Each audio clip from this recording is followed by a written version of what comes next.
Hi, Anna. Hi, thanks. Hi, Anna. Hi.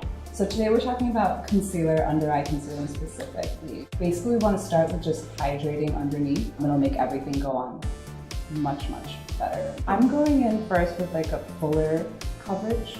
It's also gel-like, so it moves concentrating on the ring where it's the darkest. Is there a place where you should not put concealer or a line where you should stop? I just don't recommend going straight under, like on the lash line, because I feel like it just always looks a little garish and it looks unnatural. What kind of brush are you using? It's like a synthetic concealer brush, but I feel like you have a little bit more control with this one. And I'm really just kind of patting it where I want it and then blending it out.